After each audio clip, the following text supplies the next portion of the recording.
దేశంలో నంబర్ 1 రాష్ట్రంగా మనం కలిసికట్టుగా తీర్చిదిద్దగలుగుతామని. డబుల్ ఇంజిన్ సర్కార్ అనేది చాలా అవసరం. కేంద్రంలో నరేంద్ర మోడీ గారు, రాష్ట్రంలో చంద్రబాబు నాయుడు గారు ఇద్దరు కలిసికట్టుగా ఆంధ్ర రాష్ట్రాన్ని అద్భుతంగా అభివృద్ధి చేస్తున్నారు. ఈరోజు వాస్తవంగా చెప్పాలంటే మనందరం నరేంద్ర మోడీ గారికి రుణపడి ఉండాలి. ఎందుకంటే మనందరికీ దశాబ్దాలుగా ఉన్న కళ సౌత్ కోస్టల్ రైల్వే జోన్ ఏర్పాటు చేయాలి విశాఖపట్నంలో అని. అలాంటిది గౌరవ ప్రధానమంత్రి గారు అడిగిన వెంటనే మనకి south coastal railway zone sanction చేసి ఇమీడియట్గా ఆపరేషన్లు కూడా ప్రారంభించారు. విశాఖ ఉక్కుని కాపాడుకున్నాం, పోలవరానికి నిధులు తీసుకొచ్చాం. ఈరోజు ఏకంగా మంగళగిరి భూగర్భ డ్రైనేజ్ మనం ఏర్పాటు చేసుకుంటున్నామంటే దాంట్లో కేంద్ర ప్రభుత్వం కూడా నిధులు ఇస్తుంది. కేంద్ర ప్రభుత్వం నిధులు, రాష్ట్ర ప్రభుత్వం నిధులు కలిసి ఈరోజు ఎప్పుడు లేని విధంగా మనం మంగళగిరిని కూడా మనం అభివృద్ధి చేసుకుంటాం జరిగింది. ఇప్పుడే గౌరవ మంత్రి పెమ్మసాని గారు చెప్పినట్లు మంగళగిరిలో మన అనేక అభివృద్ధి సంక్షేమ కార్యక్రమాలు చేశాం. శ్మశానాల దగ్గర నుంచి కమ్యూనిటీ భవనాలు కానివ్వండి, 100 పడకల హాస్పిటల్ కానివ్వండి, లక్ష్మీ నరసింహస్వామి గుడి కానివ్వండి, రైల్వే స్టేషన్ కానివ్వండి, ఇట్లా చెప్పుకుంటా పోతే అనేక అభివృద్ధి సంక్షేమ కార్యక్రమాలు ఈరోజు కూటమి ప్రభుత్వం కలిసికట్టుగా మీకోసం చేస్తాం జరిగింది. ఆనాడు మిమ్మల్ని అందరినీ ఒక్కటే కోరా, 2019లో కరెక్ట్గా 23 రోజుల ముందల ఒక శాసనసభ్యుడిగా మీ ముందల నుంచిన మీ సమస్యలు నేను తెలుసుకోలేకపోయా, నేనేంటో మీకు అర్థం వల్ల 5300 ఓట్లతో ఓడిపోయానని. 5 సంవత్సరాలు కష్టపడ్డా, చెమటోర్చా, మీ మనసు గెలుచుకున్నా. ఆనాడు ప్రజలందరిని ఒక్కటే కోరా, నేను ఏ మెజారిటీ అయితే ఓడిపోయానో దాని పక్కన ఒక 0 పెట్టి నన్ను గెలిపించండి, అది నాకు కొండంత బలం ఇస్తుందని. ఎవరు ఊహించిన విధంగా ఆంధ్ర రాష్ట్ర చరిత్రలో ఎప్పుడు జరిగిన విధంగా టాప్ 3 మెజారిటీతో మీరు నన్ను గెలిపించి శాసనసభకు పంపించారు. అదే నాకు కొండంత బలం. ఈరోజు నేను ఏ మంత్రి గారితో మాట్లాడినా, కేంద్రంలో గౌరవ ప్రధానమంత్రి గారు కానివ్వండి, రాష్ట్రంలో ఉప ముఖ్యమంత్రి పవన్తో కానీ ఎప్పుడు మాట్లాడినా, అనామ మంగళగిరి నియోజకవర్గాన్ని మీరు చేయాలి, 91,000 మెజార్టీతో నేను గెలిచాను, బాధ్యత మీ పైన కూడా ఉందని వాళ్ళతో నేను ఒత్తిడి తీసుకొచ్చి పనులు చేపిస్తాను జరిగింది. నా గౌరవాన్ని మీరు నిలబెట్టారు, నా పైన బాధ్యత పెరిగింది. గడిచిన 2 సంవత్సరాలు అనేక అభివృద్ధి కార్యక్రమాలు చేశాం.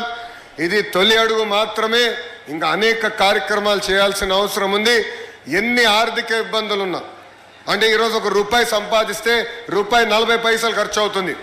జీతాలు కానీ, పెన్షన్ కానీ, తల్లికి వందనం కానివ్వండి, ఉచిత బస్ కానివ్వండి, డిఎస్సి కానివ్వండి, మెగా జాబ్ క్యాలెండర్ కానివ్వండి, ఇవన్నీ చేయాలంటే ₹1 సంపాదిస్తే ₹40 ఖర్చు అవుతుంది.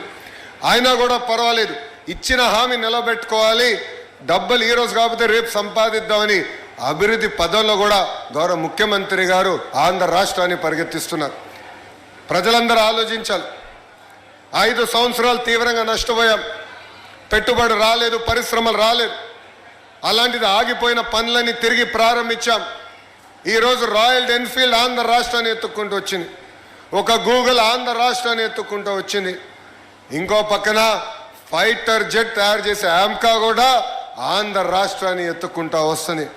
ఇప్పుడే గౌరవ మంత్రి గారు చెప్పినట్లు ఇంకొక 3 సంవత్సరాలు నిరుద్యోగ యువకులు పక్క రాష్ట్రాల వైపు చూడాల్సిన అవసరం లేదు. పక్క రాష్ట్రంలో ఉన్న నిరుద్యోగ యువకులు ఆంధ్ర రాష్ట్ర వైపు చూసే విధంగా ఈరోజు పెట్టుబడులు, పరిశ్రమలు తీసుకొస్తున్నాం.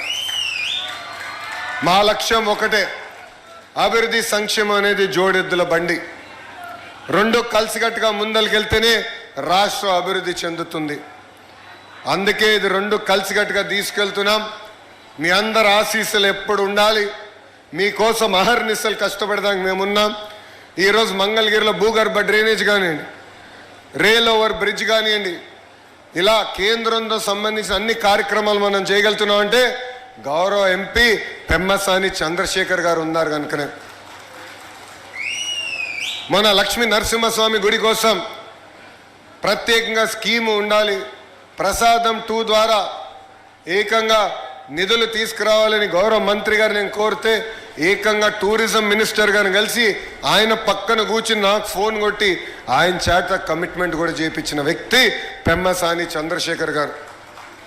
ఇది మీ అందరికి ఎందుకు చెప్తున్నానంటే ఒక ఎంపీ ఒక ఎమ్మెల్యే కలిసికట్టుగా పనిచేస్తే ఎంత అద్భుతంగా ఒక ప్రాంతం అభివృద్ధి చెందుతుందనే దానికి మంగళగిరి ఒక ఉదాహరణ. మీ ఆశీస్సులు ఒక పక్కన మీ కొడుకు లాంటి నాకు, ఇంకొక పక్కన మన పెద్దన్న పెమ్మసాని చంద్రశేఖర్ గారికి ఎప్పుడు ఉండాలని ఈ సభాముఖంగా నేను ఆశిస్తూ, ఇంకా రాబోయే రోజుల్లో అనేక అభివృద్ధి కార్యక్రమాలు చేయాల్సిన అవసరం ఉంది.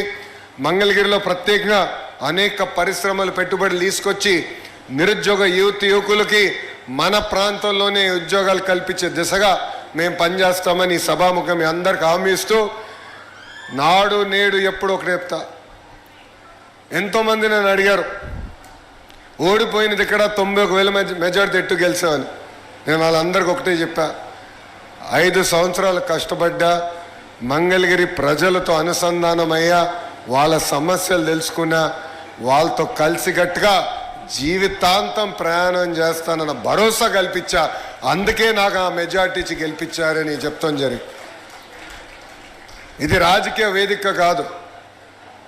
కానీ ఒక విషయం చెప్పాలి, గౌరవ ముఖ్యమంత్రి గారు 7 సార్లు ఒక నియోజకవర్గంలో గెలిచారు. ఆ నియోజకవర్గం పేరు కుప్పం. మేమందరం ఎప్పుడు కుప్పం వైపు చూసి ఎలా పనులు చేయాలని తెలుసుకున్నాం. అలాంటిది గౌరవ ముఖ్యమంత్రి గారు వాళ్ళకి అక్కడ కుప్పంలో ఉన్న మా మిత్రులు చెప్పి మంగళగిరికి వెళ్ళి నేర్చుకోండి ఎలా అద్భుతంగా వాళ్ళు పనిచేస్తున్నారని చెప్పే పరిస్థితి ఈరోజు మనం తీసుకొచ్చాం.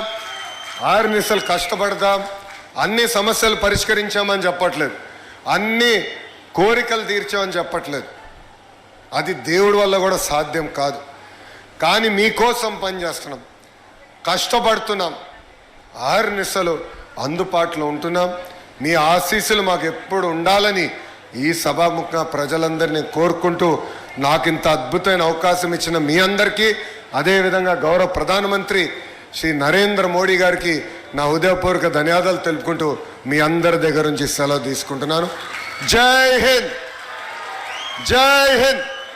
Thank you.